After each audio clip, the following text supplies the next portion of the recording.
Crash Course Philosophy is brought to you by Squarespace. Squarespace, share your passion with the world. What are you afraid of? Spiders, public speaking, the dentist, calculus? What about death? How you feel about death has probably been shaped by your beliefs about whether or not there's an afterlife, and if there is, what it's like. The ancient Egyptians believed that at death your heart would be weighed against a feather to determine if it was fit to enter the underworld. A heart heavy with misdeeds would be fed to a demon. Christians may envision St. Peter waiting at the pearly gates to welcome you into heaven, unless your name doesn't make his list. Imagine not only being turned away from the coolest club in town, but banished to the eternal torments of hell. As we learned in our discussions about the philosophy of religion, when the stakes are eternal, it's only reasonable to get a little nervous about what's basically the ultimate final exam. But if it makes you feel any better, many philosophers have believed and still believe that death is nothing to fear.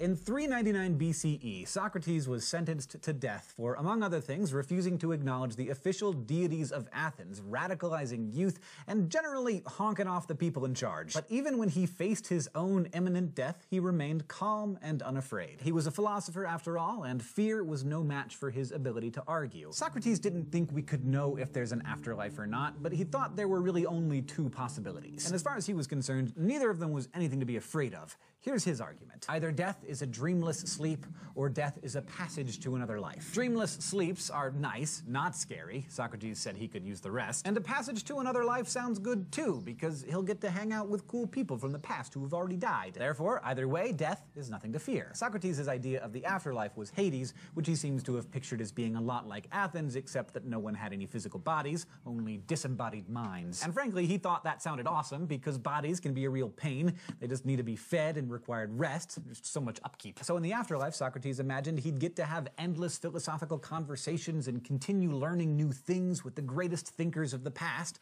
and they wouldn't have to take a break to eat or sleep or pee. Now, Socrates recognized that although his favorite activity, philosophizing, didn't require a body, some things do, and if all of your favorite pastimes are physical, you might find the afterlife disappointing. That's why Socrates recommended spending your life looking after your mind, cultivating that part of you that you'll get to keep forever, if there's an afterlife. If you do that, when the time comes for you to die, you'll actually see death as a benefit, because you won't be troubled by bodily things while your mind will be in top form. But what if there isn't an afterlife? What about that dreamless sleep that Socrates spoke about? Isn't total annihilation of the self like the scariest thing there is? Ancient Stoic philosopher Epicurus didn't think so. He lived about 100 years after Socrates and rejected belief in an afterlife altogether. Instead, he said, "We are just our bodies and nothing more." But still, he didn't find death scary. Here's his argument. Death is the cessation of sensation. Good and evil only make sense in terms of sensation, so death is neither good nor evil. Epicurus was convinced that things are only evil or bad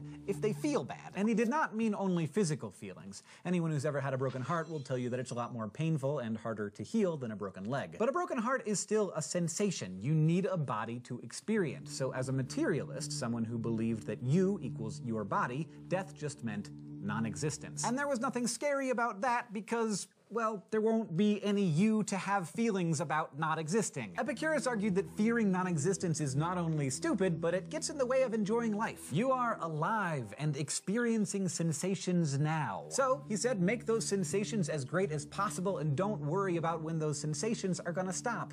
YOLO! To help you understand Epicurus and his attitudes about death a little better, let's head over to the thought bubble for some flash philosophy. Think about a hangover. If you haven't had one, imagine what they might be like. Hangovers aren't bad for you before you get one, right? In fact, the thing that comes before the hangover is often quite pleasant, what with the laughing and feeling uninhibited and working up the courage to talk to that cutie from your calculus class. No, the hangover is only bad while it's happening. And true, it might be bad after it's over, like if it kept you from doing well in the calculus exam the next morning because you were too busy trying not to barf in front of said cutie. But the point is, if something is bad for you, it's generally bad for you at a particular time, the way a hangover is. But Epicurus said that death can't be bad for you at any time, because once it arrives, you're gone. The thing that eventually kills you, yeah, that's gonna be bad for you before your death. But that's not death. When you think about it, you and death are never present at the same time. And if there's no you when death is present, then there is no time in which death is bad for you. Thanks, Thought Bubble. So things like hangovers and Charlie horses and movie spoilers are bad because you're there to experience them. But as far as Epicurus was concerned, life was like a night of drinking before the hangover that is death, which, inevitable as it is, you will never actually experience. Now, the 21st century has its own perspectives on death, and one might be best described as a kind of philosophical FOMO. Contemporary American philosopher Thomas Nagel points out that some people dread death because they'll miss out on things that they want to experience. If you died right now, you'd never get to finish that video game you're in the middle of, or read the next George R.R. Martin book, or see humans land on Mars. Which would suck, yeah. But think about it like this. Cool stuff was going on way before you were born, and you missed it. I'm gonna make some assumptions about your age here and say that you weren't listening when Orson Welles terrified the nation with the War of the Worlds. You didn't march on Washington. You totally missed Woodstock. So Nagel asks, if you don't feel some sort of deep sense of loss at what you missed before you were even alive, why should you feel loss at what you'll miss after you die? Now, Nagel does point out that if we believe that life is essentially good, then there is something to mourn when a life is cut short. Since humans can live on average for about 80 years, someone dying at the age of 20 is a tragedy because that person missed out on 60 possible years of good times. But we should pause here to talk about what you really value about life, because that will also have an impact on what you think about death in general, or about the death of a particular person. If you say that life is just always inherently good, then you're said to place a high value on the sanctity of life. It doesn't matter what the content of that life looks like, or what the person is like. The fact that they're alive is just good. So losing it would not be good. But if you think that quality of life is what's important, then you're gonna want to distinguish between lives that are full of good experiences and those that aren't. If you value quality of life, you don't think that there's something inherently valuable about merely being alive. So in these terms, some deaths might actually be positive or valuable, like if they bring about an end to a terrible, painful existence. Now, of course, it might make sense to be afraid of dying itself, because the process of dying can be painful and drawn out and involves saying a lot of difficult goodbyes. So maybe Socrates and Epicurus have convinced you that fearing your own death is absurd. Well, then what about the death of others? Is it equally silly to fear the death of people you love? Probably so, say some philosophers, because what you're fearing isn't actually death.